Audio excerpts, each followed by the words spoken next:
Bonjour Église missionnaire évangélique baptiste de l'Outaouais, voici vos annonces pour la semaine du 16 octobre 2022. Tous les mardis, il y a temps de prière à 11 h. Tous les mercredis, il y a études bibliques à 19 h. Tous les dimanches en présentiel, nous avons école du dimanche pour tous nos enfants de 3 ans à 12 ans. Tous les vendredis, il y a jeunesse en présentiel à Égébo. Nous avons tous reçu l'infolettre de la jeunesse par WhatsApp et par courriel cette semaine où il y a des détails sur qu'est-ce qui se passe ce mois-ci pour la jeunesse. Pour plus de détails, n'hésitez pas de contacter le couple accompagnateur ici à l'église, Jennifer et Patrick. La prochaine rencontre du groupe FCM sera le 21 octobre ici en présentiel. Le groupe des hommes se rencontre tous les premiers et troisièmes samedis du mois. La prochaine rencontre est le 5 novembre. Comme vous savez, le livre Alléluia malgré tout de Pasteur Frankie Narcisse est disponible sur Amazon. Nous aurons notre semaine de ressourcement spirituel ici en présentiel du lundi 24 octobre au vendredi 28 octobre. Le groupe FCM vous invite à l'opération Enfant Noël. Ce sera une activité familiale qui se déroulera tout de suite après le culte du 30 octobre 2022. L'opération Enfant de Noël est un projet pratique qui transmet la joie et l'espoir aux enfants vivant des situations difficiles autour du monde par le moyen de boîtes cadeaux remplies par des Canadiens. Le 30 octobre, venez avec des articles comme des fournitures scolaires, des jouets et autres cadeaux et accessoires de toilette. S'il vous plaît, prévoyez un don de 10 $ par boîte pour couvrir les frais de manutention. FCM distribuera les boîtes aux familles intéressées. Veuillez noter que le 30 octobre, nous aurons aussi un petit goûter ensemble.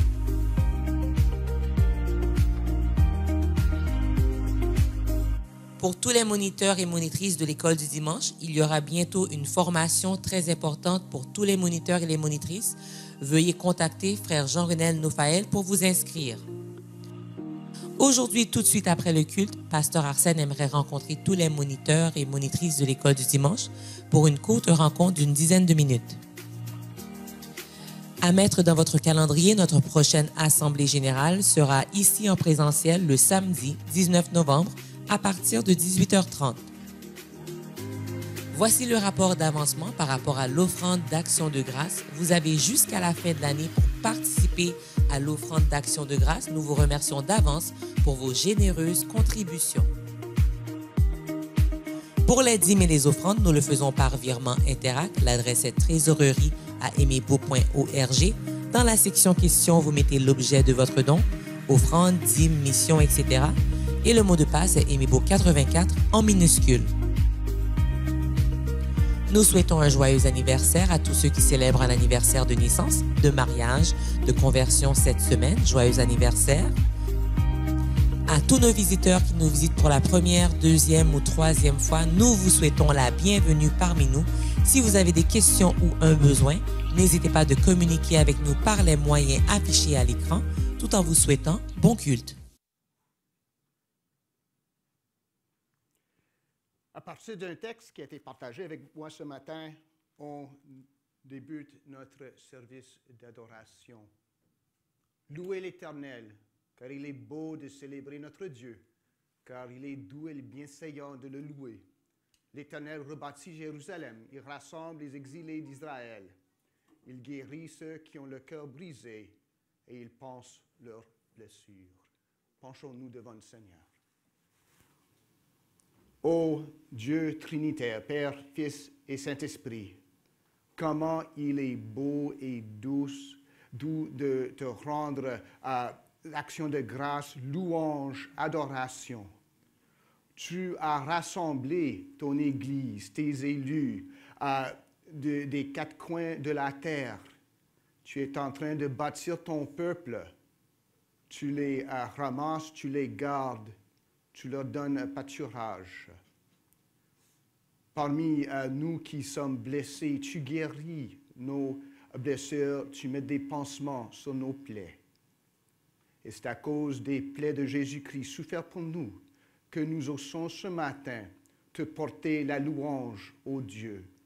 Reçois, nous te prions, la louange que tu exiges de nous et que tu possible de ton peuple racheté par le Saint-Esprit qui nous a été donné. Sois-nous en aide, ô Dieu. Reçois notre adoration. Au nom du Père, du Fils et du Saint-Esprit. Amen.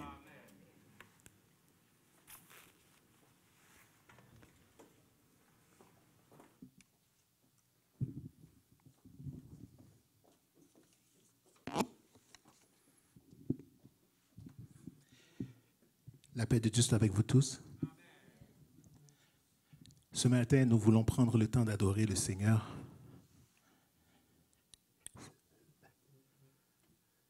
Nous allons adorer le Père Tout-Puissant. Nous allons adorer le Sauveur. Et nous allons adorer l'Esprit Saint. Ensemble, adorons le Père.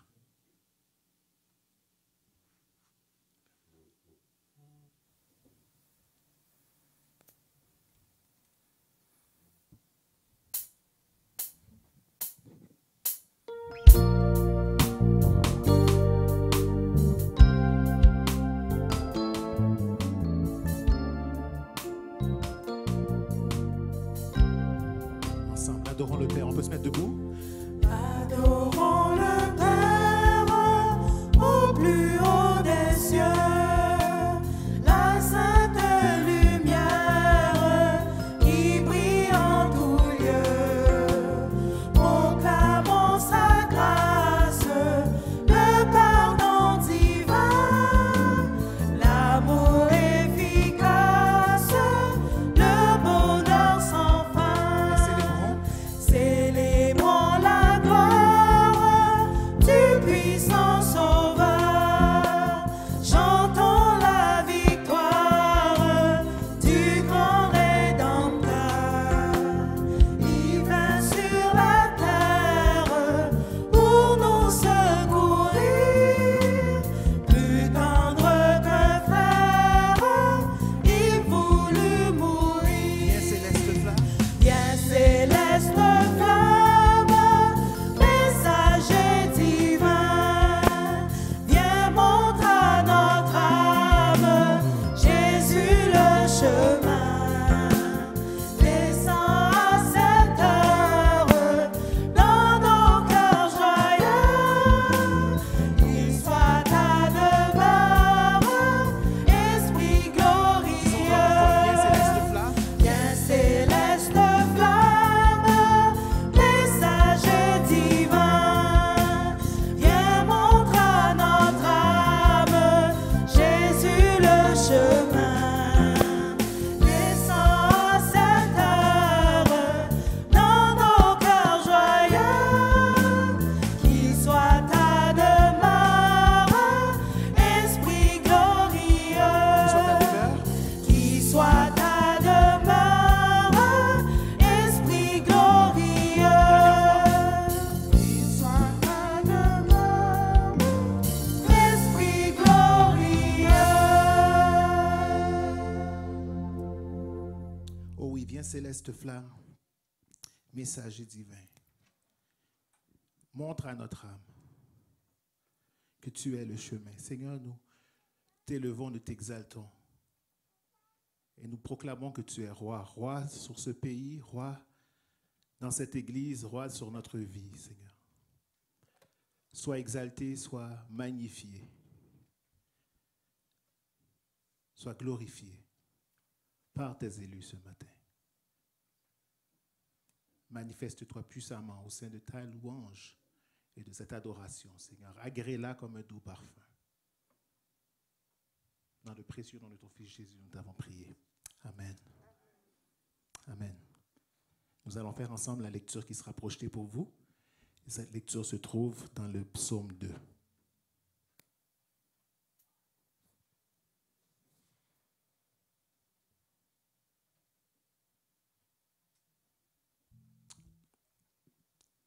Ensemble.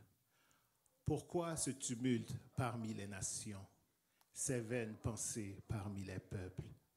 Pourquoi les rois de la terre se soulèvent-ils et les princes se liguent-ils avec eux contre l'Éternel et contre son oint?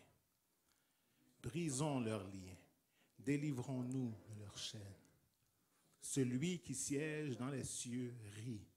Le Seigneur se moque d'eux. Puis il leur parle dans sa colère. Il les épouvante dans sa fureur. C'est moi qui ai oint mon roi sur Sion, ma montagne sainte. Je publierai le décret. L'Éternel m'a dit, tu es mon fils, je t'ai engendré aujourd'hui. Demande-moi et je te donnerai les nations pour héritage, les extrémités de la terre pour possession. Tu les briseras avec une verge de fer. Tu les briseras comme le vase d'un potier. Et maintenant, roi, conduisez-vous avec sagesse. Juge de la terre, recevez instruction.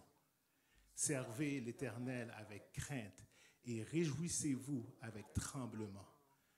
Baisez le Fils, de peur qu'il ne s'irrite et que vous ne périssiez dans votre voie, car sa colère est prompte à s'enflammer. Heureux tous ceux qui se confient en lui. Amen. Amen. Peuple de Dieu, est-ce que vous croyez que Dieu est là parmi nous ce matin? Oh, ok. Est-ce que vous croyez que Dieu est parmi nous ce matin? Voulez-vous l'adorer de tout votre cœur ce matin? Nous voulons chanter. Chanter pourquoi? Car Dieu est là. Nous voulons pousser des cris de joie. Lorsqu'on dit pousser des cris de joie, il ne faut pas avoir peur. Poussez un cri de joie à même tout votre être entier, qu'il adore et loue le Seigneur. Et je sais que des fois, ce n'est pas aussi évident, ce n'est pas facile, mais c'est à ce moment-là que vous devez commander à votre âme de louer Dieu, de lui dire « Bénis l'Éternel, ô mon âme ». Ensemble, chantons car Dieu est là.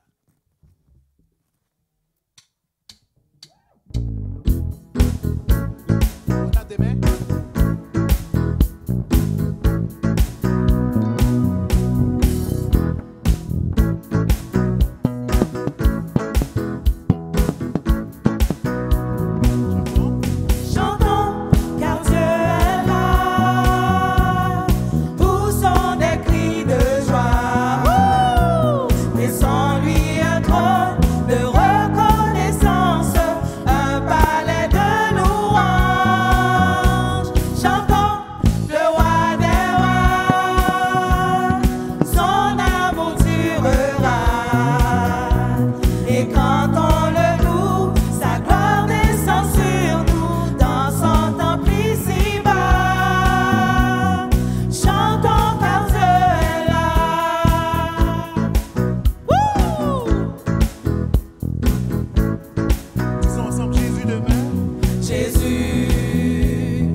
Reconnaissance, un palais de louange.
là parmi nous, il est là, il est présent parmi nous. Nous l'adorons, nous l'exaltons. Et la raison pour laquelle nous pouvons dire qu'il est là, qu'il est présent, c'est que nous avons cet accès auprès du Père par l'entremise de notre Seigneur et Sauveur Jésus-Christ. L'auteur du prochain chant nous dit « Le parfait bonheur ». Oui, le parfait bonheur, c'est de mettre tout mon être à tes pieds, Seigneur, au pied de ta croix sanglante. Jésus, où tu t'es donné pour moi, mon âme émue et tremblante. Ô Jésus, se livre à toi. C'est un chant personnel, un chant à la première personne.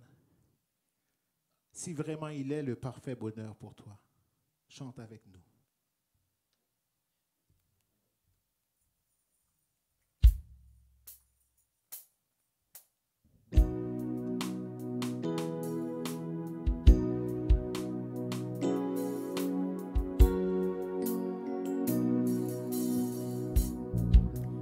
Au pied de la croix sanglante où tu t'es donné.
de mettre tout mon être à tes pieds, Seigneur.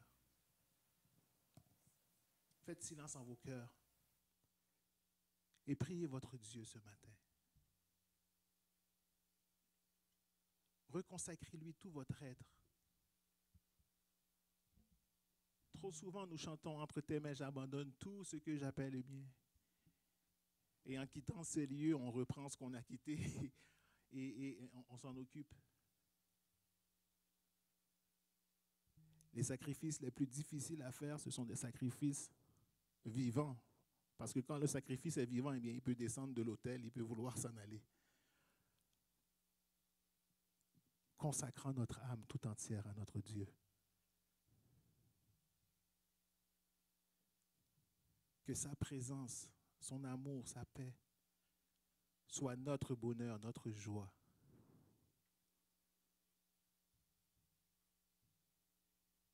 Pas seulement ici dans ce lieu, mais à la maison, au travail.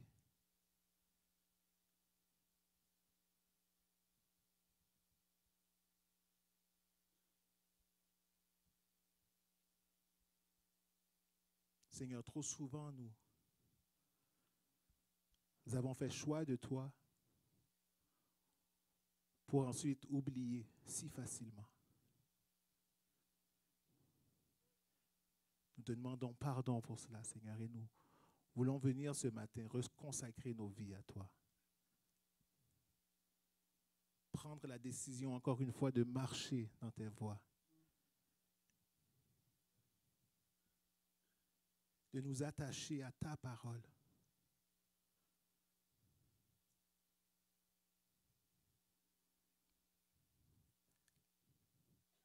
Ta parole nous dit que autant les cieux sont élevés au-dessus de la terre, autant tes pensées sont au-dessus de nos pensées. Mais nous voulons nous mettre en diapason avec ta pensée, ta parole, Père.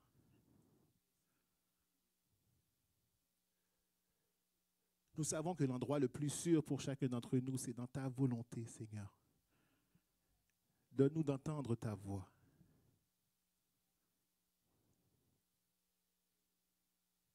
Et d'y obéir.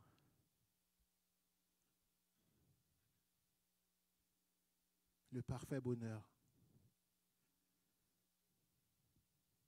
c'est de mettre tout mon être à tes pieds, Seigneur.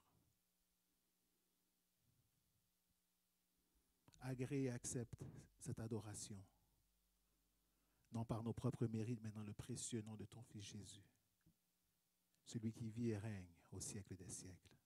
Amen. Vous pouvez vous asseoir.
vise à nous sensibiliser à cela, savoir que Dieu appelle encore des missionnaires à son Église.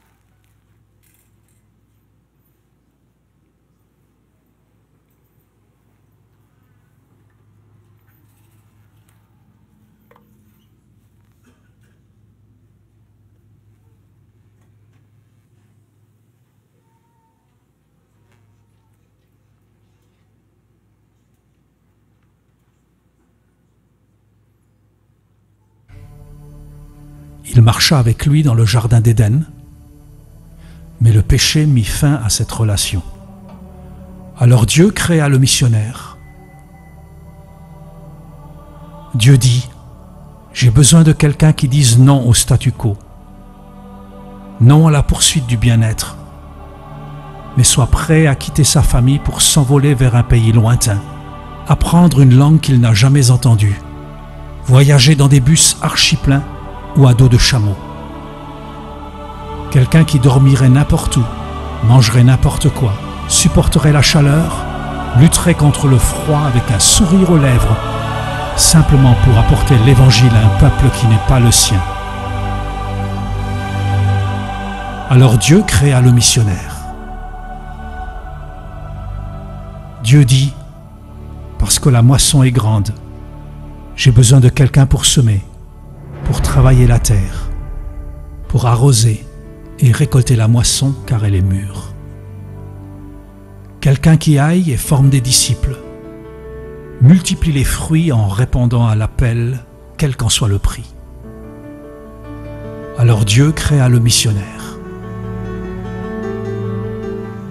Dieu dit, j'ai besoin de quelqu'un qui soit un serviteur radical de tous, prêt à accomplir d'humbles tâches, lavant les pieds des pauvres, prenant soin des malades, pansant leurs blessures.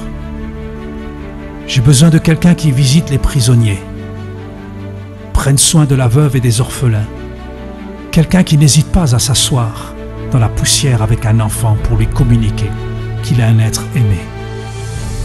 Alors Dieu créa un missionnaire. Dieu dit, j'ai besoin de quelqu'un qui croit que les yeux des aveugles peuvent recouvrer la vue, que les pieds des paralysés peuvent marcher à nouveau et que les morts peuvent revivre. Quelqu'un qui prie des heures durant et intercède toute une nuit, en répandant son cœur devant Dieu pour qu'une seule âme soit sauvée.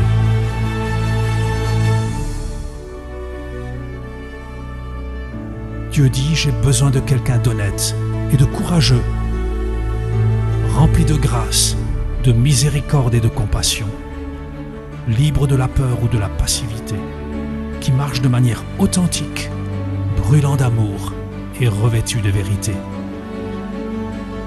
Quelqu'un qui de manière rayonnante reflète la gloire de Dieu. Alors Dieu fit un missionnaire. Dieu dit, j'ai besoin de quelqu'un qui dise oui avant même qu'on ne l'interpelle. Quelqu'un qui soit prêt à se rendre dans les îles lointaines, dans les déserts arides, dans les grandes villes, dans les nations fermées, auprès de voisins de palier et dans les universités prestigieuses pour atteindre les non-atteints. Qui sera prêt à gravir n'importe quelle montagne et surmonter n'importe quel obstacle? Car comment croiront-ils en celui dont ils n'ont jamais entendu parler? Comment entendront-ils s'il n'y a personne qui prêche? Et comment y aura-t-il des prédicateurs s'ils ne sont pas envoyés? Alors Dieu créa le missionnaire. Me voici, envoie-moi.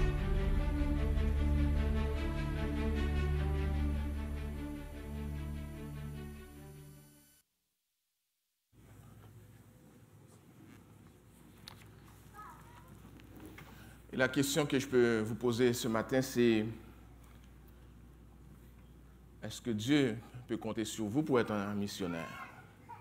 Au-delà du nom que vous portez comme Église, il faut que concrètement on le soit.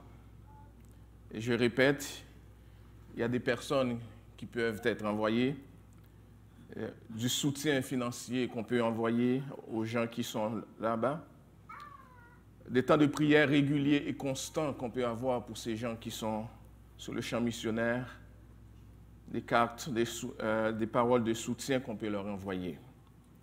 Et si vous décidez de répondre à l'appel par différents moyens, je vous prie de nous voir après le culte, que ce soit pour vous engager, que ce soit pour envoyer des dons, que ce soit pour quoi que ce soit. Nous voulons être plus qu'une église qui s'appelle missionnaire. Nous voulons être missionnaires pour Christ. Amen. Prions le Seigneur. Notre bon Père Céleste, tu as utilisé des missionnaires, des évangélistes, des prédicateurs de l'Évangile, pour que aujourd'hui, par la grâce, par le moyen de la foi, nous puissions être appelés et que nous soyons des enfants adoptifs, tes enfants adoptifs. Tu as envoyé, tu as décidé d'utiliser l'enseignement de ta parole pour convaincre des cœurs par l'Esprit qui agit. Et tu demandes à ce que ceux qui te connaissent aillent partout où tu nous as placés pour faire connaître cet évangile qui sauve encore aujourd'hui. Nous te remercions parce que, Seigneur, c'est toi qui nous as appelés au salut, c'est toi qui as amoindri notre cœur, qui nous a convaincus de péché, de justice et de jugement, et qui nous a sauvés, qui a fait de nous des adorateurs de Jésus-Christ. Merci pour le salut. Merci pour Jésus-Christ. Merci pour la croix. Merci, Seigneur, pour la croix, œuvre de rédemption que tu as faite pour nous en ton Fils bien-aimé, notre Seigneur et Sauveur Jésus-Christ. Nous prions, Seigneur, que ce précieux cadeau, que cette œuvre que tu as faite dans nos vies valent, Seigneur, la peine que nous nous mettions debout et pour aller les partager, la bonne nouvelle, à ceux qui ne te connaissent pas.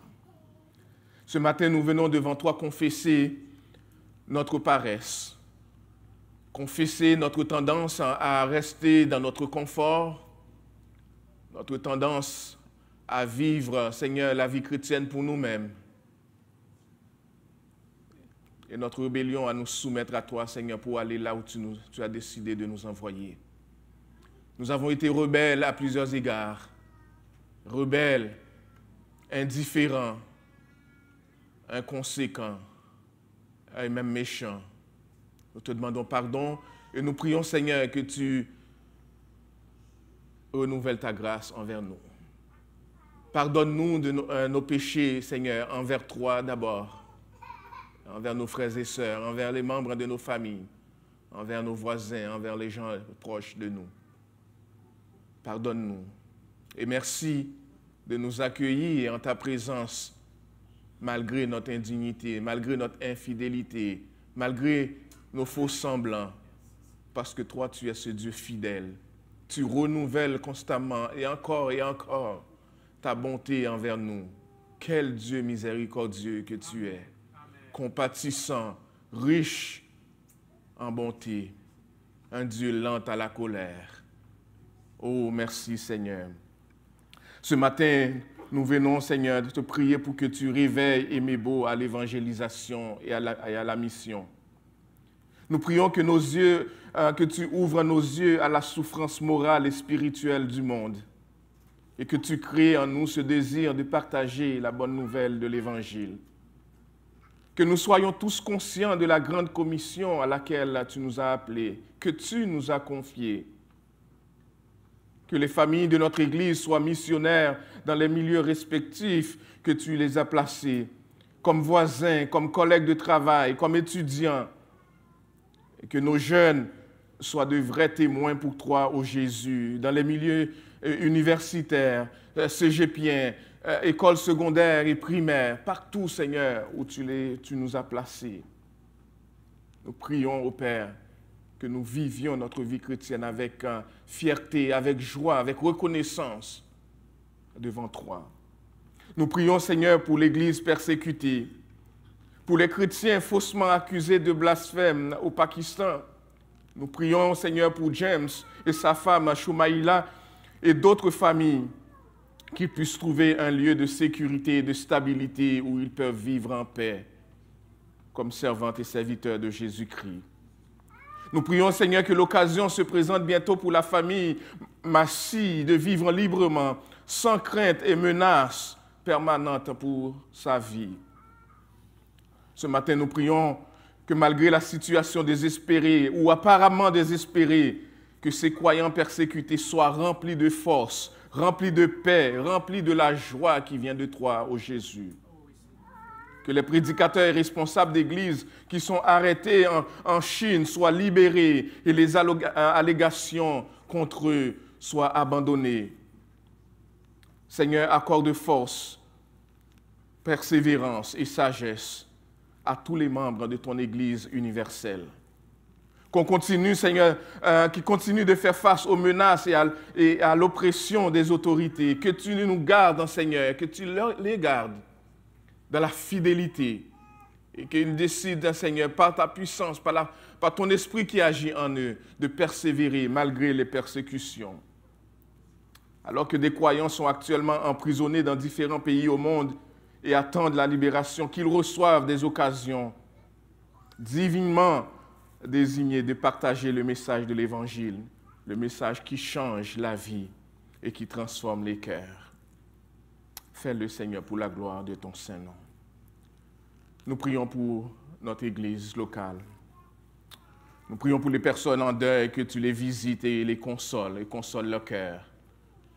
Tu les connais, Seigneur, et tu vois la tristesse qui les anime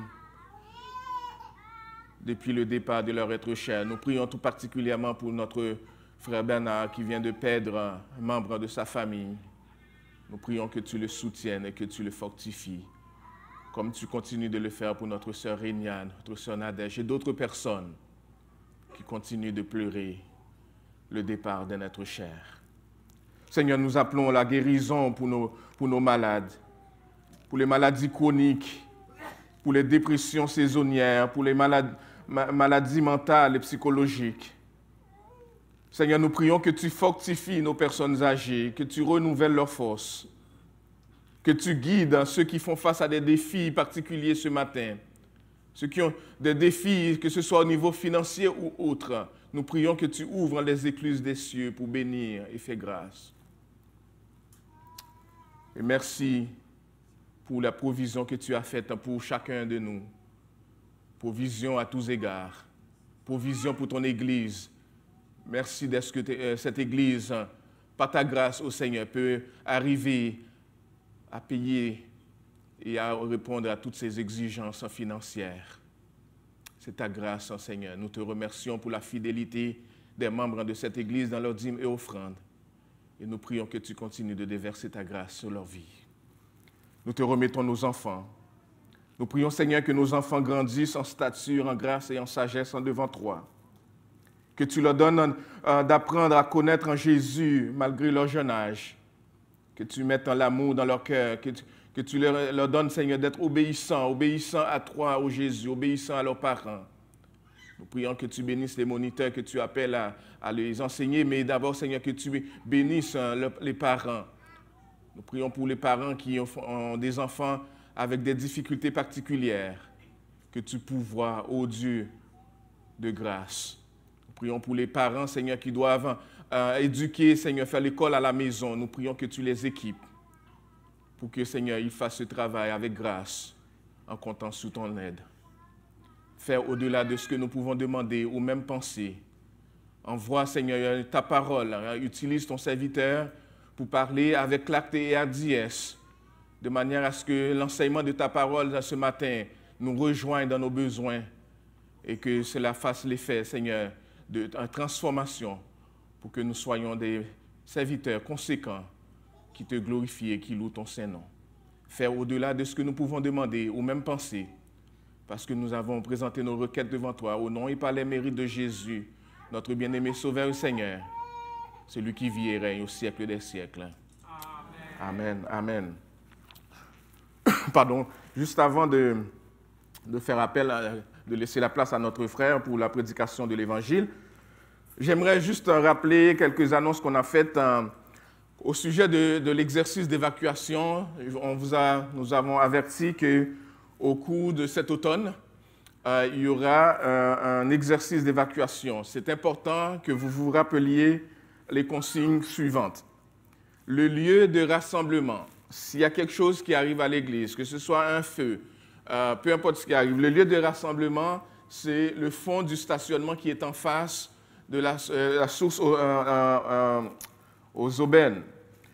Il faut ne pas monter, aller chercher les enfants qui sont à l'étage. Les moniteurs qui seront avec les enfants à ce moment-là s'en occuperont et descendront par les marches pour sortir par le stationnement et aller au fond du stationnement. Il faut suivre les directives qui vous seront données et éviter toute forme de panique. Lorsque nous allons faire cet exercice, ça va être un exercice, mais lorsqu'un cas normal arriverait, on ne le saura pas. Donc, on vous demandera de suivre les directives en ce sens-là. J'aimerais ça rappeler une rencontre que je vais avoir avec tous les moniteurs de l'école du dimanche tout de suite après le culte. Ça serait entre 5 à 10 minutes, s'il vous plaît, nous rencontrer ici après le culte. Et j'aimerais aussi rappeler l'Église que la semaine du 28, on va avoir une semaine de ressourcement. S'il vous plaît, que toute l'Église soit ici en présentiel pour passer ce temps de prière et de consécration ensemble. S'il y a un temps où l'Église a besoin de prier, c'est maintenant. Et on attend tous les membres de l'Église pour venir ici en prière pendant cette semaine de ressourcement. Nous allons passer la dîme, recueillons les dîmes et les offrandes. La semaine du 24, je pense, pasteur? La semaine du 28. Du 28. Oui, merci. C'est ça. On vérifiera, on vous confirmera pour la semaine de prière, pas pour l'exercice. L'exercice, vous ne le saurez pas. La semaine de prière, la semaine du 24. Alors, on va demander à nos enfants de monter pour leur classe respective et les moniteurs de monter avec eux pendant qu'on recueille les dîmes et les offrandes. Que le Seigneur vous bénisse abondamment.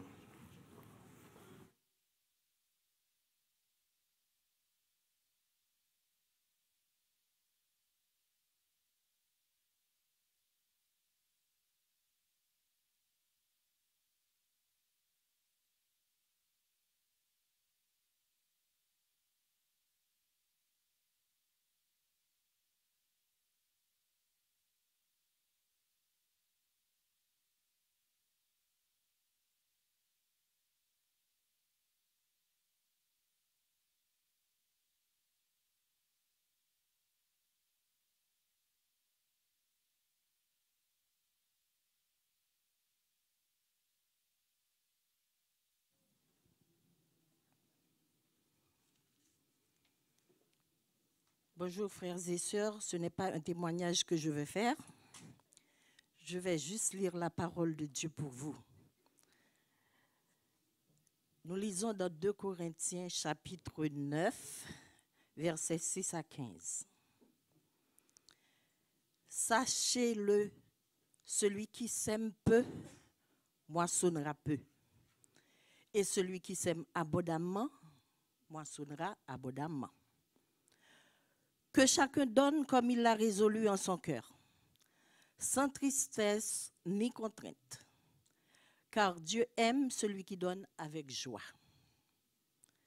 Et Dieu peut vous combler de toutes sortes de grâces, afin que, possédant toujours en toutes choses de quoi satisfaire à tous vos besoins, vous ayez encore en abondance pour toute bonne œuvre, selon qu'il est écrit. Il a fait des largesses, il a donné aux indigents. Sa justice subsiste à jamais. Celui qui fournit de la semence au semeur et du pain pour sa nourriture, vous fournira et vous multipliera la semence, et il augmentera les fruits de votre justice.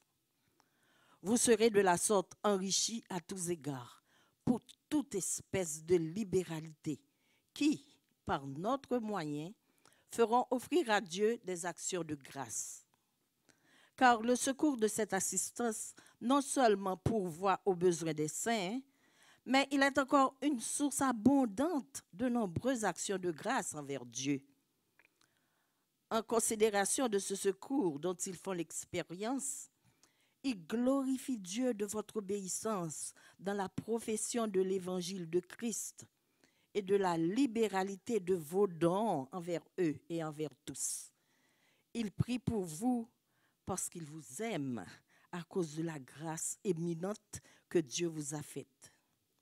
Grâce soit rendue à Dieu pour son don ineffable. Amen.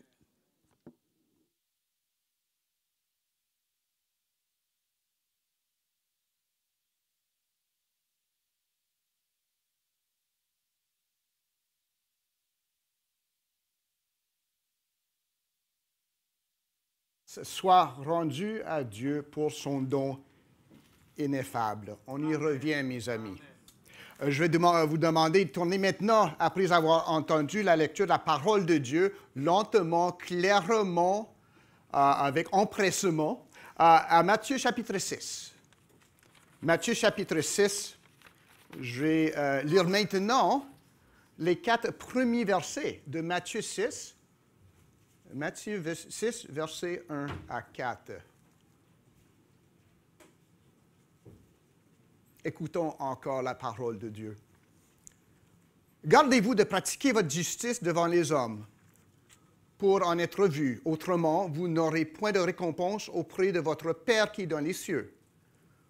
Lors donc que tu fais l'aumône, ne sonne pas de la trompette devant toi, comme font les hypocrites dans les synagogues et dans les rues, afin d'être glorifiés par les hommes. Je vous le dis en vérité, ils reçoivent leur récompense. Mais quand tu fais l'aumône, que ta main gauche ne sache pas ce que fait ta droite, afin que ton aumône se fasse en secret, et ton Père qui voit dans le secret te le rendra. Parole du Seigneur. Vous allez voir, j'espère que c'est pas mal relié, comme tous les Écritures sont reliés ensemble. C'est pas mal relié à ce que vient de lire notre sœur de l'apôtre Paul, qui est inspiré par le même esprit, qui est celui de Jésus-Christ. On parle ce matin du don que Dieu désire. On est de retour au sermon sur la montagne, mais pas dans une autre voie, mais avec une autre emphase, si on veut. Dans une ancienne église où j'étais pasteur, on avait un diacre qui ne donnait pas. Il n'est pas resté diacre longtemps. C'est parce qu'un diacre doit fournir, comme les anciens, les pasteurs, l'exemple en donnant la dîme.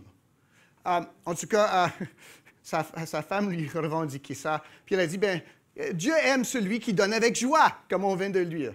Mais ça ne me dit pas de donner, et Dieu ne veut pas que je ne sois pas dans la joie, donc je ne donne pas. Il ne voulait pas ne pas plaire à Dieu.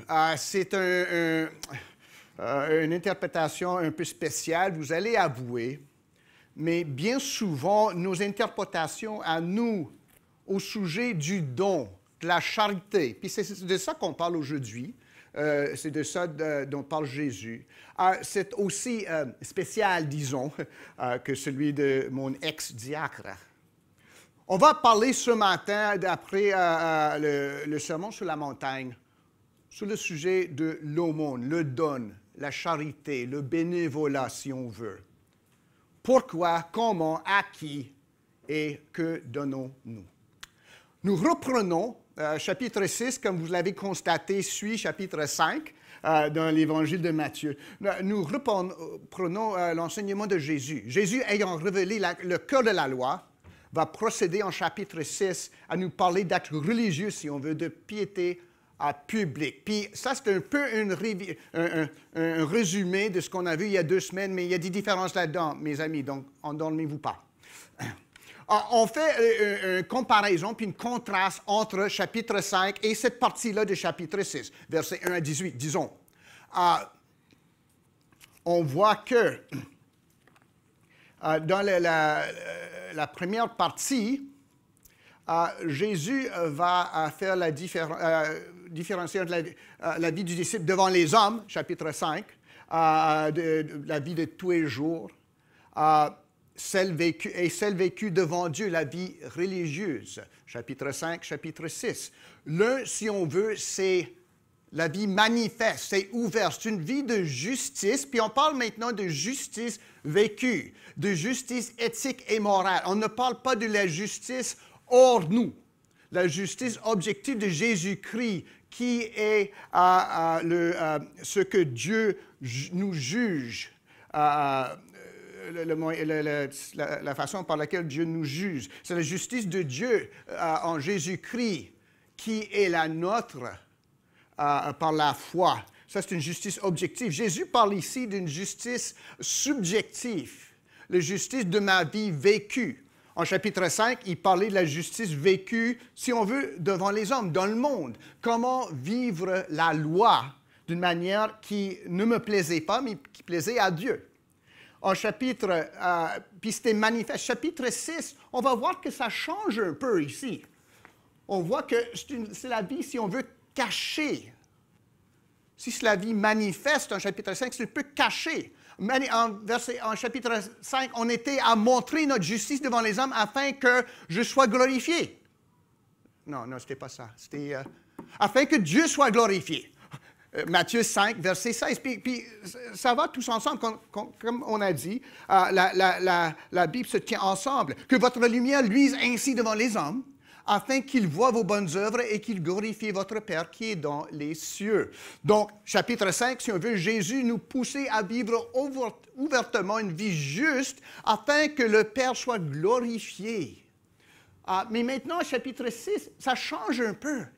Notre justice se pratique toujours. Il ne nous appelle pas à ne plus être juste, mais il dit maintenant, dans les œuvres, si on soit dites religieuses, notre vie est cachée. Ce que nous faisons est caché. Le monde ne le voit pas, mais le Père le voit. Donc, devant le monde, selon la loi, devant Dieu, notre piété religieuse, si on veut, un acte religieux. Puis, on a vu que Jésus, comme un bon enseignant, va se servir d'un format qu'on peut facilement se rappeler. Chapitre 5, il disait tout le temps, ce qu'en dit la loi, autrement dit, ce que le monde disait de la loi. Pas que la loi est passée et c'est fausse, non. C'est que le monde le cachait un peu par leur enseignement. Il a dit, ce que moi je dis le roi, mais je vous dis. Puis après ça, ce que je fais moi. Autrement dit, qu'est-ce que je fais avec ça? Donc, il y a toujours l'aspect, ce qu'on disait, ce que dit Jésus et ce que moi je fais. Donc ça, on l'a suivi à travers plusieurs exemples de la loi, le meurtre, l'adultère, la colère, toutes ces choses-là. Chapitre 6, Jésus poursuit la même idée, mais d'un format un peu différent. On voit ici, il parle de le but mal placé. On cherche quelque chose de Dieu, mais on ne cherche pas la bonne chose. La récompense ratée. Si on cherche mal, on rate le filet, si on veut. C'est comme le Canadien hier. Ils ont raté plusieurs fois. Ils ont perdu 3-0, je pense, contre Détroit. En tout cas. C'est la récompense ratée. Mais en effet, à la fin, la louange qui est vraie. Donc, on a ce qu'on fait de tort, ce qui arrive, puis ce qu'on devrait faire. Plus ou moins la même chose, mais dans le cadre des actes religieux, à savoir l'aumône, la prière et le jeûne, autrement les disciplines publiques, si on veut. Donc, comme on a dit, Jésus, il parle ici de la vie cachée.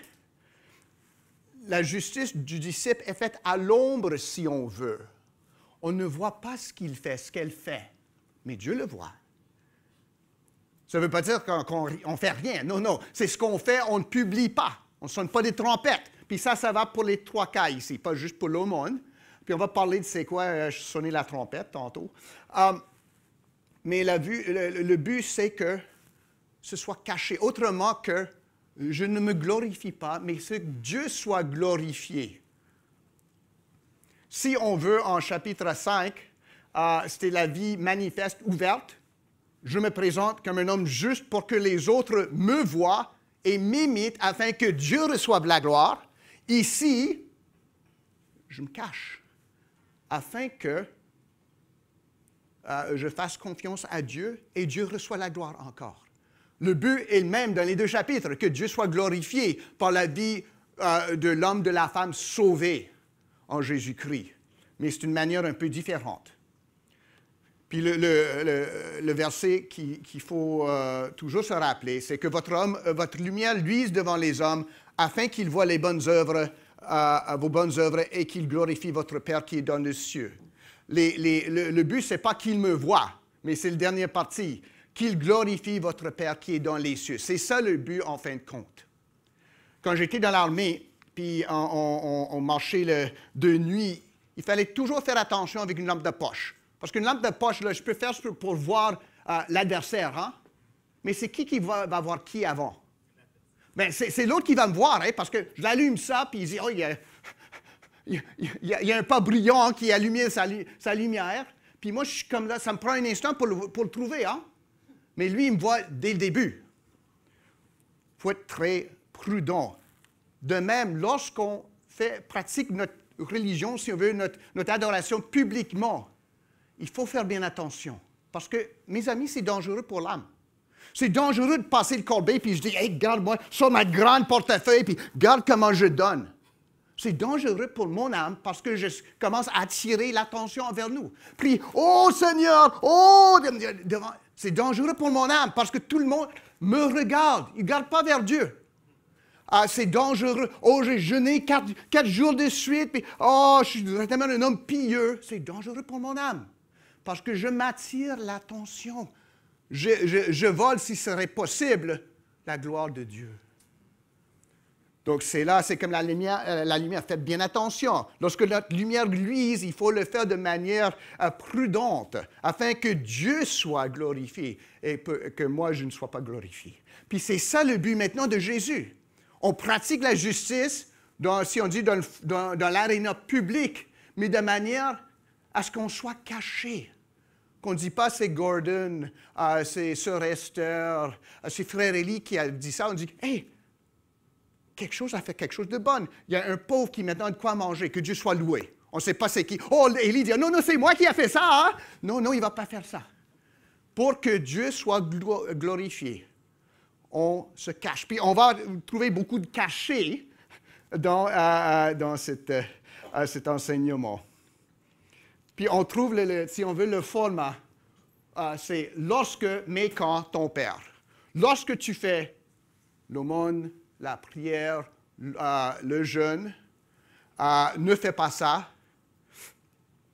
Mais quand tu le fais en secret et ton Père va te le rendre en secret. C'est ça comme le format qu'on voit. Lorsque, mais quand et ton Père le rendra. Prochaine diapo. Donc, verset 1, si on veut, c'est le titre, c'est l'introduction de tout ce qui suit. Gardez-vous de pratiquer votre justice devant les hommes pour en être vu. Autrement, vous n'aurez point de récompense auprès de votre Père qui est dans les cieux. Donc, la justice ici, ce n'est pas exhaustif, mais il parle de l'aumône, de la prière, du jeûne, des choses que tout juif obéissant ferait. Puis Jésus attend qu'on fasse ça. Ce n'est pas quelque chose pour les super-héros de la foi, là. Mais il dit que lorsque vous faites ça, ou quand vous faites ça, ce n'est pas si vous faites ça, ou ça, si l'Esprit te dit de prier. Non. Si l'Esprit m'a parlé, je vais prier, là. Mais lorsqu'on va faire ça, on fait ça maintenant, on a donné, si on veut, l'aumône, on prie, on jeûne de la discipline spirituelle. Gardons-nous de le pratiquer devant les hommes pour en être vus. C'est un peu différent, là, parce que dans le temps, je me souviens, j'ai déjà conté l'histoire de ma grand-mère qui était Fredericton. Puis le dimanche, là, on ne pouvait pas faire le linge. Hein, c'était le dimanche, le jour du Seigneur. Elle faisait la linge, puis le faisait sécher dans le garage pour que personne ne voie. Bon, on rit de ça, peut-être aujourd'hui, on s'en fout de bas. L'Église, c'est quoi ça? Pourquoi vous portez de cravate ce matin? Oh. Mais dans ce temps-là, c'est pour être bien vu, hein? Puis on faisait pas le linge le dimanche à Fredericton dans le temps. Comme bonne méthodiste, ma grand-mère ne ferait pas ça. Mais tu sais, il faut faire attention pour nous. Lorsque nous faisons des choses pour en être vu des autres, portons attention. Ce n'est pas que Dieu va en souffrir, c'est moi. C'est dangereux pour moi de penser que je suis un homme juste parce que quelqu'un m'a vu être juste. Mais Dieu va dire, ah oui. C'est comme David avec Bathsheba. La chose n'a pas plu à Dieu. Si vous lisez en 2 Samuel 11, OK, j'ai passé un sapin, je me suis débarrassé du riz, je couchais avec une femme, un enfant, pas de problème. Mais la chose n'a pas plu à Dieu. Les paroles les plus importantes du chapitre, hein? Donc ici, lorsqu'on fait ça, je donne, le monde me voit. Ou je prie, oh quel homme pieux. Ou je jeûne, oh quel homme discipliné. Mais la chose ne plaît pas à Dieu. Puis c'est ça que Jésus, contre quoi Jésus nous met en garde. Donc, on dit, si ma justice, c'est-à-dire la conduite juste au sens moral. On parle, si on veut, d'une vie menée selon l'esprit, la vie de sanctification. Si ma vie doit surpasser, ma justice doit surpasser celle des pharisiens, des légalistes, ça doit être par amour pour Dieu et pour sa gloire, non la mienne. Parce que le but de la sainteté, ce n'est pas que les autres le sachent et me louent. Pas comme moi, qu'on me voit, mais qu'on voit Dieu. Jésus fait application dans les aspects quotidiens de la vie religieuse et publique. Encore une fois, il y a un contraste ici, devant les hommes et en secret. Il prend comme acquis qu'on pratique ces choses-là. Mais on voit un peu le format qui va caractériser l'enseignement de Jésus à travers les prochains versets. On a l'instruction, l'implication, puis la correction. L'instruction, c'est un négatif ici. Gardez-vous de pratiquer votre justice devant les hommes pour en être vus. Soyez pas hypocrite, si on veut. Si vous allez servir Dieu, plaire à Dieu, pas besoin que le monde le voie. Dieu le voit. Pas besoin d'avoir des accolades des autres. Jésus est présent là. Il en est glorifié. Donc, ne pas pratiquer sa justice, ses bonnes œuvres pour être vu. L'implication, autrement, vous n'aurez point de récompense auprès de votre Père qui est dans les cieux. L'implication, c'est si on procède ainsi, notre Père ne nous donnera rien. Donc, si on fait les choses pour être vu, c'est tout ce qu'on va avoir. Dieu ne nous donnera rien. Puis la correction, il va donner par la suite, dans tous les 3 cas, c'est que faites ça en secret. Notre Père nous le rendra. Faites-vous-en pas si le monde ne s'en aperçoit pas. Dieu le voit, ton Père le voit. Puis il revient à cette manière de parler. Ton Père. Pas le Dieu, l'Éternel, le lointain, mais ton Père va te le rendre. Tu es son enfant. Il va prendre soin de toi. Prochain diapo. Donc ça, l'instruction, implication, puis correction, qu'on va voir à travers ces 3 cas. Question pour nous. Est-ce qu'on méritait ou est-ce qu'on est héritier? Frère Élie nous a dit, on ne mérite rien. C'est vrai. Mais ce qui est là-dedans, on trouve d'abord, Jésus enseigne que Dieu récompense nos œuvres. OK. Qu'est-ce que ça veut dire? Est-ce que ça veut dire que je gagne mon ciel? Non, parce que c'est la Bible, là. La Bible ne parle pas de gagner son ciel, pas de bonnes œuvres. Mais Dieu récompense ceux qu'il s'est procurés. Il récompense nos efforts. Ça veut dire, si je prie, si je vis bien, ça plaît à Dieu de prendre soin de moi. Ce n'est pas à cause de mes forces que Dieu va prendre soin de moi, mais Dieu reçoit ce que je lui offre en don avec miséricorde et il le récompense. Disons, je ne sais pas si vous avez eu des petits-enfants ou des enfants petits, c'est nous le cas. Bien souvent, surtout si vous avez des filles, elles aiment cuisiner pour papa. Puis, on fait des faces, OK? Comme les petits déserts. Et puis des fois, c'est pas mangeable. Oh, je ne peux pas dire, parce que moi, je ne sais pas cuisiner. Je sais manger, mais je ne sais pas cuisiner. Puis, tu sais, on mange ça, puis, est-ce bon, papa? Oui, chérie. On est comme ça.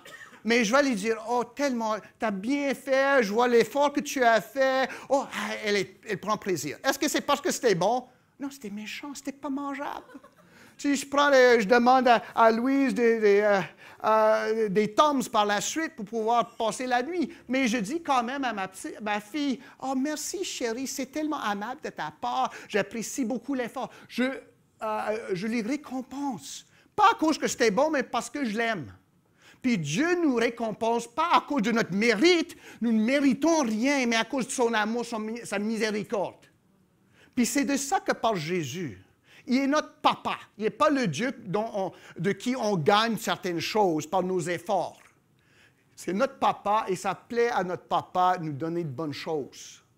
Donc, nous ne méritons rien, mais ça plaît à notre papa, qu'il est en conséquence de sa grâce, de son œuvre en Christ, de son élection, de son salut, de notre besoin. Il s'est choisi papa. Je ne l'ai pas choisi comme papa, moi. Il a choisi d'être mon père parce qu'il a envoyé son fils pour son Église. Il m'a sauvé par sa grâce en Jésus-Christ. Il s'est fait de lui-même mon papa. Il était toujours mon Dieu. Il va le rester, même pour le pire non-croyant. Il est le maître pour le pire non-croyant, mais il est mon papa parce qu'il m'a sauvé en Jésus-Christ. Et c'est comme ce papa-là qui nous donne des dons. Donc Jésus dit, bien, prie à ton papa, il va te donner. Pas parce que tu vas te vanter devant le monde, mais parce que tu t'approches de ton papa et ça lui plaît de te donner de bonnes choses. Ça lui plaît de récompenser, de voir d'un œil miséricordieux nos efforts, malgré et en dépit d'eux. En dépit de mes meilleurs efforts, pas à cause de mes meilleurs efforts, en dépit de mes meilleurs efforts, Dieu me récompense. C'est important, mes amis. Je ne gagne rien de Dieu. Je reçois tout ce qu'il me donne. Mais c'est de la manière là que parle Jésus, lorsqu'il parle des récompenses. Puis c'est important. Donc, d'abord, Jésus nous enseigne que, oui, Dieu récompense nos bonnes œuvres. Nous ne fassions pas de bonnes œuvres pour gagner le faveur de Dieu, mais pour plaire à notre papa, à qui ça a plu de nous sauver. Et Dieu va récompenser. Puis deuxièmement, la grâce n'exclut pas les œuvres. Bien souvent, on dit, sauvé par la grâce, je ne fais rien. Mais tu n'as rien fait pour être sauvé. Mais si tu es sauvé, cette grâce-là va œuvrer en toi maintenant pour te faire de bonnes œuvres. Vous comprenez? Est-ce que la Bible dit ça? Ben oui. D'abord, la Bible nous dit que la foi sans les œuvres est morte, étant tout seul. Jacques 2, verset 17. Mais si nous tournons à Éphésiens 2, verset 8 à 10, et comme j'ai dit à maintes reprises, versets 8 et 9, c'est encourageant, mais verset 10 va avec aussi. C'est aussi encourageant. Éphésiens 2, versets 8 à 10. Car c'est par la grâce que vous êtes sauvés par le moyen de la foi. Et cela ne vient pas de vous, c'est le don de Dieu. Ce n'est point par les œuvres afin que personne ne se glorifie. Car nous sommes son œuvrage, ayant été créés en Jésus-Christ pour de bonnes œuvres, que Dieu a préparées d'avance afin que nous les pratiquions. Autrement, Dieu nous a sauvés par la grâce qui opère en nous afin que nous fassions de bonnes œuvres. Amen. Les bonnes œuvres que Dieu nous a donné de faire. C'est un fardeau puis c'est un don en même temps. Hein? C'est vraiment une confiance d'avoir été confié des choses à faire par Dieu. Donc, c'est ça. Aussi, Tite, chapitre 2. Bien souvent, on va souvent à Éphésiens 2, hein? Mais Tite, chapitre 2, peut-être un peu moins souvent, mais l'apôtre Paul dit la même chose ici, Tite 2, versets 11 à 14. Car la grâce de Dieu, source de salut pour tous les hommes, a été manifestée en Jésus-Christ, c'est pas écrit, mais c'est vrai. Elle nous enseigne à renoncer à l'impiété et aux convoitises mondaines et à vivre dans le siècle présent selon la sagesse, la justice, la piété, en attendant la bienheureuse espérance et la manifestation de la gloire du grand Dieu et notre Sauveur Jésus-Christ, qui s'est donné lui-même pour nous afin de nous racheter de toute iniquité et de se faire un peuple qui lui appartienne, purifiés par lui et zélés pour les bonnes œuvres. Autrement dit, la grâce qui nous sauve œuvre en nous pour nous libérer de faire de bonnes œuvres au nom de et pour Jésus-Christ. Donc, la grâce qui sauve est la grâce qui anime envers de bonnes œuvres. Donc, lorsqu'on parle de l'aumône, la prière, le jeûne, les bonnes œuvres, si on veut, ça ne gagne pas la grâce, mais la grâce nous a gagné pour pratiquer ces choses-là. Dans le cadre de la religion, si on veut, nos bonnes œuvres, notre conduite doit s'épasser celle des pharisiens, mais tous nos affaires sont gaspillées si on les fait pour impressionner les autres à la place de servir Dieu. On est héritier de Dieu en Jésus-Christ. C'est pour ça que Dieu nous donne librement. Donc, ça, si on veut, c'est juste l'introduction. Mais ça nous donne l'idée par où Jésus va nous amener là-dedans. Donc, il va traiter de l'aumône. Ah, puis, oh non, Pasteur Gordon, c'est l'offrande de l'action de grâce est passée, le conseil n'était pas satisfait. Donc, Pasteur Arsène a suggéré à Pasteur Gordon qui parle de l'offrande pour susciter les dons. Hein? Bon, OK, je suscite les dons, c'est terminé. Mais on ne parle pas de l'offrande de l'action de grâce. On parle de la charité, la bienveillance, si on veut, envers les autres. Parce que lorsqu'on parle de l'aumône ici, on ne parle vraiment pas tout simplement de passer le corbeil dans l'Église. Puis, juste pour expliquer, passer le corbeil, ce n'est pas pour Pasteur Arsène puis qu'il puisse remplacer sa vieille Jetta avec une voiture un peu plus neuve, là, un peu plus à jour. Ce n'est pas ça. Ça sert à fournir, à pourvoir à l'enseignement de l'Évangile, à l'aide des pauvres, à l'aide aux pauvres. Donc, ces deux cadres-là, si on veut, c'est l'offrande sert à ça. Tout ce qu'on fait devrait servir à la prédication, à la propagation de l'Évangile et au soutien des pauvres. Donc, si on veut, l'offrande que nous donnons, c'est un moyen d'exercer, de donner l'aumône. Mais l'aumône, c'est aussi les charités qu'on appuie, le sans-abri au qui on donne 5 piastres au coin, toutes ces choses-là. Jésus nous parle de ça maintenant. Et il nous dit, à quoi éviter? Le négatif d'abord, l'instruction. Lorsque tu fais l'aumône, ne sonne pas la trompette devant toi, comme font les hypocrites dans les synagogues et dans les rues, afin d'être glorifiés par les hommes. Je vous le dis en vérité, ils reçoivent leur récompense. OK. On retombe au singulier ici. Hein? Maintenant, lorsque tu, avant c'était vous, maintenant c'est tu. C'est une instruction pour moi, pas les autres. C'est une instruction pour toi, pas pour ton voisin. Et on donne, mais non pas pour être vu. Puis ça devrait être assez facile. Puis c'est comme ça que ça fonctionne dans ce cadre-là, à Matthieu 5, verset 16. Que votre lumière luise afin que votre Père qui est aux cieux soit glorifié. On donne, mais non pas pour être vu. Puis ça pourrait être difficile parce qu'on aime avoir le crédit. Hein? Comme les gros chèques qu'on donne, là, on donne un chèque de 25 piastres à une charité, là, puis on voit ça à la télé, hein? Un gros chèque comme ça. Bien, on n'est pas censé d'avoir de gros chèques. On est censé donner, mais sans vouloir recevoir de récompenses des autres. Donc, lorsqu'on parle de l'aumône ici, on parle des dons aux pauvres. Dans le temps, là, il n'y avait pas de bien-être social. Hein? Il n'y avait pas d'assurance chômage. Il n'y avait pas toutes ces bonnes choses, ces programmes vraiment nécessaires si on veut exercer la charité envers nos voisins moins fortunés que nous pour l'instant. Mais on donne ici, c'était entre la vie et la mort pour ce monde-là. Donc, l'aumône, on donnait ça. Mais ce serait une bonne chose si je dis, hey, regarde, je donne aux pauvres, je dois être un bonhomme. Hein? Mais il dit ici, sonne pas la trompette. Mais lorsqu'il dit ça, sonner la trompette, ce n'est pas littéral ici, mes amis. Jésus, là, comme j'ai dit, la Bible, là, c'est un livre, parce que c'est plein d'images, d'illustrations, des fois d'hyperbolies, hein, des paroles qui, ça me choque. Ça peut pas être littéral, mais je vois la vérité là-dedans. C'est vrai si ce n'est pas littéral. Donc, lorsqu'on parle de trompette ici, on parle de s'attirer l'attention.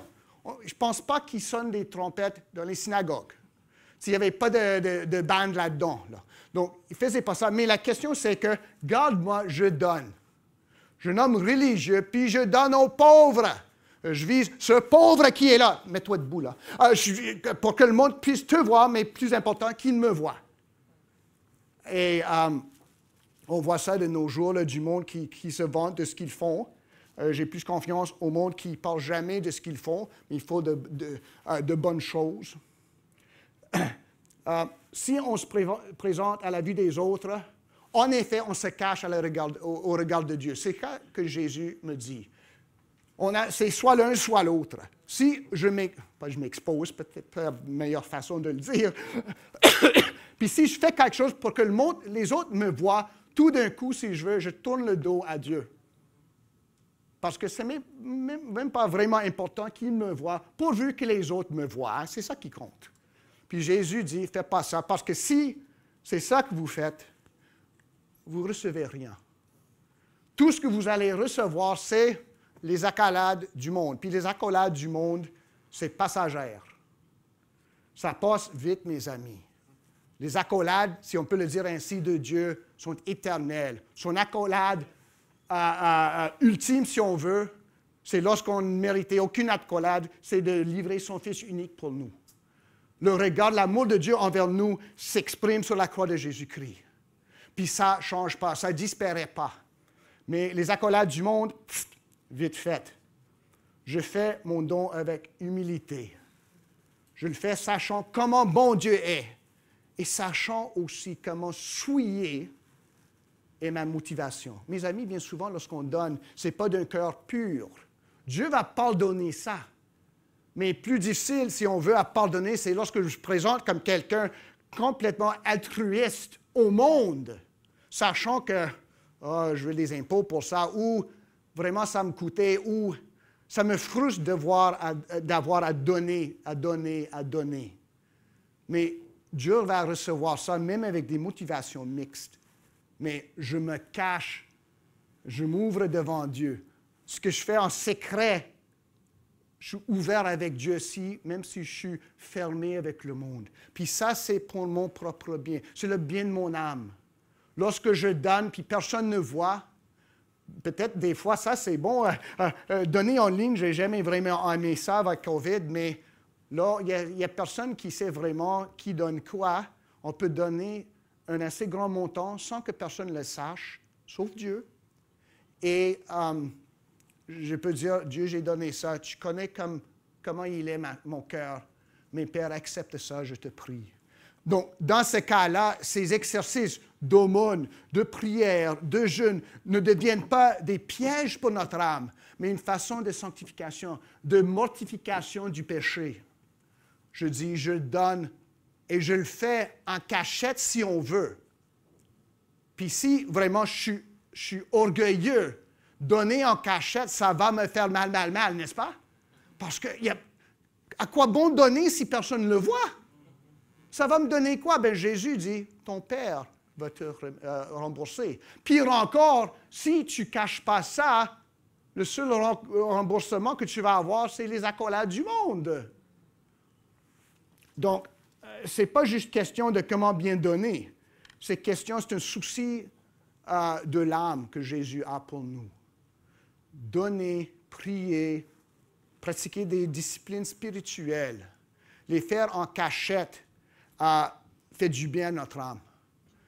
Cacher nos bonnes œuvres aux autres nous humilie et nous lance sur celui seul qui, ultimement, peut nous récompenser de ce que nous faisons. Donc, à éviter, c'est le but mal placé. Et il dit, en fin de compte, prochain diapo, on a la récompense, on est là déjà, la récompense ratée, on n'aura rien eu. Si on procède ainsi, c'est sur les accolades qu'on va recevoir. Et en effet, le contraire est vrai. Les accolades des autres en erreur, c'est tout ce que je vois. Parce que quelqu'un va dire, oh, Gordon il est tellement généreux. Mais le Seigneur connaît mon cœur. Il dit, Gordon aurait pu donner 10 fois ça.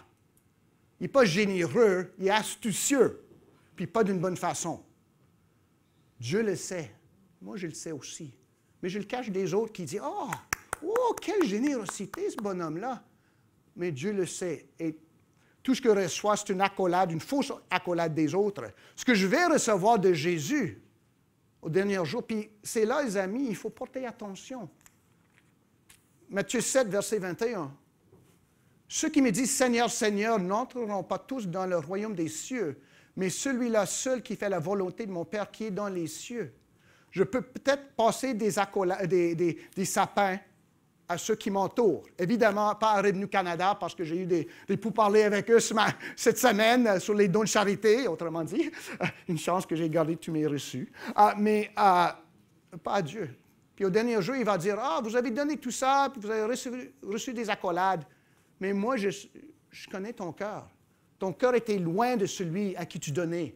Tu le trouvais méprisable, mais juste une occasion de te glorifier.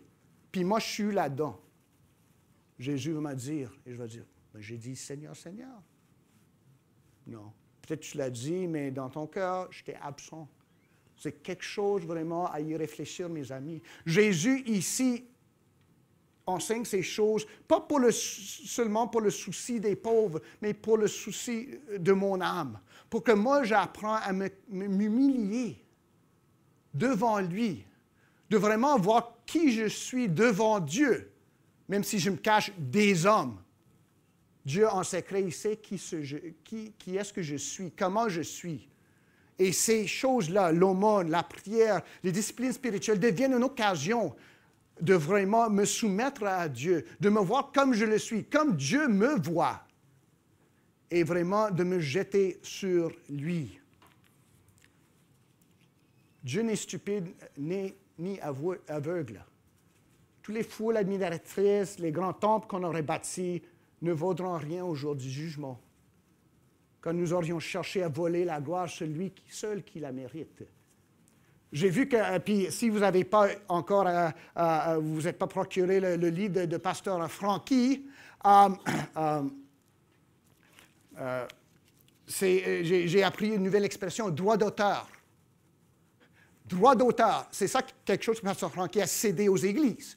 Je ne chante pas de trompette, par exemple, mon frère. Mais ce que ça veut dire que ce que lui revient, il donne aux autres. Mais ici, là, le droit d'auteur dans l'offrande, c'est Dieu. C'est Dieu qui possède ses droits. Si moi, je dis, regarde, je donne, je vole ses droits d'auteur à lui. Je ne peux pas faire ça. C'est Dieu qui est l'auteur de tout ça. C'est lui qui me donne ce que j'ai à donner. C'est lui qui place dans mon cœur le désir de donner. C'est lui qui fournit le bénéficiaire de mon don. Avez-vous jamais pensé aux pauvres, à celui qui est au coin, ou ceux peut-être défavorisés, comme des dons de Dieu, que Dieu nous a fournis pour nous rappeler ce qu'il m'a donné, moi? Que moi, j'étais dans le besoin spirituel, peut-être pas matériel, mais spirituel, un besoin accru, désespéré, et Dieu a livré son propre Fils pour moi. Maintenant, il fournit ce bonhomme, cette femme-là, pour lui donner quelque chose, pour que personne ne voie, pour vraiment me rappeler que j'étais dans le besoin et Jésus a fourni à mon besoin. C'est un don. Le désir de donner, c'est un don. Ce que j'ai à donner, c'est un don. Celui qui va le recevoir, c'est aussi un don. C'est Dieu qui en a les droits d'auteur.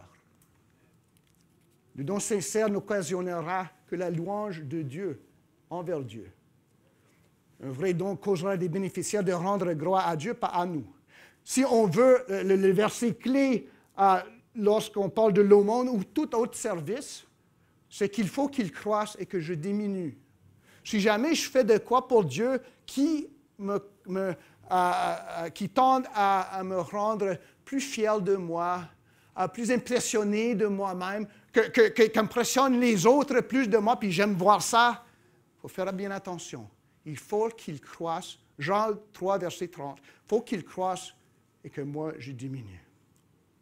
Et en fin de compte, Jésus dit, mais quand tu fais l'aumône, que ta main gauche ne sache pas ce que fait ta main droite. Ça veut dire qu'on ne donne pas, qu'on donne juste ce qu'on a dans la poche, là. Non, on planifie nos dons. Parce qu'on a certaines richesses que Dieu nous a données. Ça lui a plu de donner ça. Il faut être bon à gérant de ça. Hein? Mais lorsqu'on parle la main gauche, la main droite, ça veut dire que je donne, Pasteur Arsène, il n'en sait rien. Même des fois, je vais donner, moi, je ne m'en rends pas compte. Je dis, oh, je vais faire une bonne œuvre. Tiens. Non, je dis, OK. Tout d'un coup, parce que je suis Jésus, je vois un besoin, je suis coupé au cœur, je dis, je donne. Ma main droite donne quelque chose, ma main gauche ne l'avait pas planifié. Lorsqu'on marche devant le Seigneur avec Jésus, nos désirs vont être cachés à nous-mêmes jusqu'à ce que Jésus les révèle.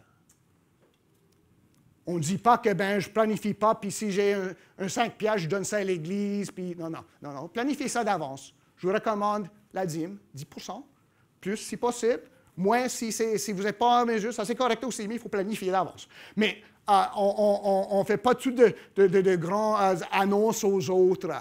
C'est caché à nous. Et notre Père qui voit dans le secret, te le rendra. C'est ça en fin de compte. Dieu va nous donner ce dont nous avons besoin. Même peut-être pas ce dont nous pensions avoir besoin. Quand j'étais jeune, je ne pensais jamais avoir besoin du salut. Mais Dieu m'a montré ça. Il m'a donné ce dont j'avais besoin, Jésus-Christ, le salut en Jésus-Christ, la vie éternelle en Jésus-Christ, une famille en Jésus-Christ, un espoir en Jésus-Christ. Lorsqu'on donne, Dieu va récompenser selon sa richesse dans la gloire, selon sa sagesse, pas selon moi ce que je pense être bon. Et en fin de compte, si on veut, on revient au commencement, le vrai don. Le vrai don, c'est Jésus-Christ que Dieu nous a donné. Mais le vrai don que moi je donne, c'est moi-même. Je donne des choses, je donne mon temps, mais en fin de compte, c'est moi-même que je me rends à Jésus. Colossiens 3, verset 1 nous dit que, si, autrement dit, pourvu que, étant le cas que notre vie est cachée en Christ. Si donc vous êtes ressuscité avec Christ, cherchez les choses d'en haut où Christ est assis à la droite de Dieu. Christ, votre vie paraîtra. Autrement dit, Dieu m'a donné Jésus-Christ, il a donné Jésus-Christ à l'Église. Donc, Christ est ma vie. Le don que j'ai à donner à Dieu, c'est moi-même. Les autres choses, c'est juste le moyen de le faire. Amen. Tout ce qui m'appartient, c'est lui. Je ne fais rendre à Dieu que ce dont il s'est déjà acquis. Ma vie, mon âme, mon tout. De cette manière, je lui rends gloire lorsque je redonne ça en service à lui, sans compter le coût. Et je rends gloire à lui, pas à moi. Patrick a partagé un vrai chant. C'était un vrai chant ancien irlandais, Be Thou My Vision. Ça a été traduit en anglais. Ça a été traduit en français aussi. C'est un vieux chant. Ça va ainsi. C'est soit notre vision en français, c'est plus beau parce que c'est une vision partagée. Sois seul ma vision, ô roi de mon cœur, brise en moi tout autre désir, Seigneur. Dès l'aube jour conduis mes pensées, quand ta présence je reste comblé. Le rond, l'argent, le renom, l'argent ne m'attire pas. Mon héritage à jamais tu seras. Toi seul, premier dans mon cœur. Grand roi céleste, puis de mon bonheur. Puissons-nous tous trouver notre bonheur en lui qui est notre bonheur, Jésus-Christ. Amen. Amen.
Évidemment, quand ça serait un cas, si c'était un cas, peut-être que vous serez plus stressé.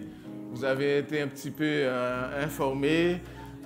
Mais on croit que ça s'est bien passé. On va faire le bilan et puis on vous donne des nouvelles la semaine prochaine, Dieu voulant. Mais l'idée, c'est que, et puis en passant, comme je l'ai précisé il y a quelques semaines de cela, on n'a pas reçu de menaces comme Église. On ne fait pas ça parce qu'on a reçu de menaces et puis on se protège. On fait cela parce que c'est des choses qui peuvent arriver.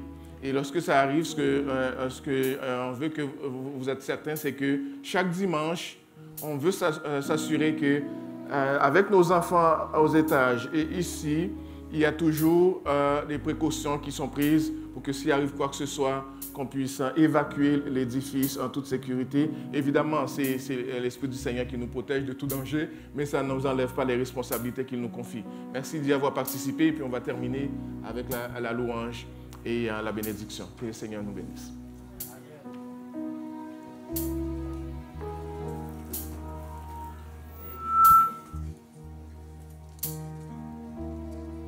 Nous allons prendre le dernier chant.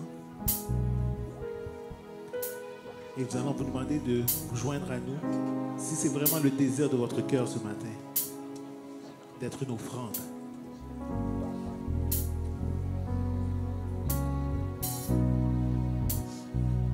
J'élève ma main.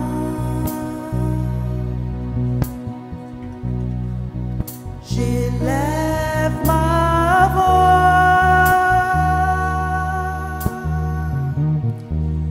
Je mets ma vie devant toi comme une offrande. Seigneur, sers-toi de moi, de mes deux mains.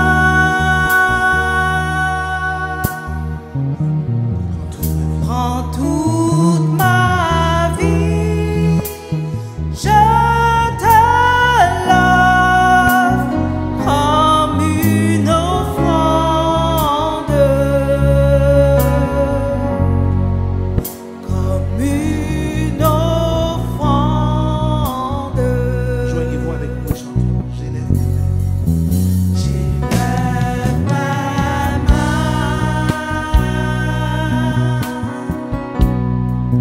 J'élève ma main, j'élève ma foi,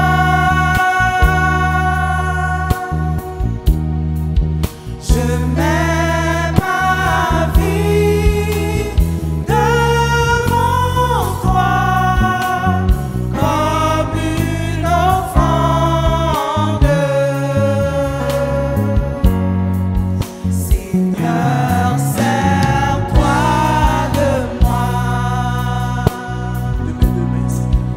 de mes deux mains. Prends toute ma vie, je te l'offre comme une offrande, comme une offrande, Comme une offrande.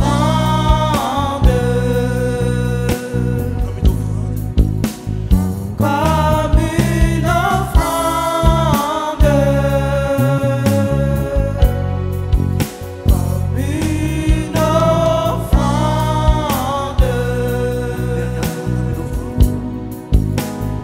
comme une offrande, comme une offrande, comme une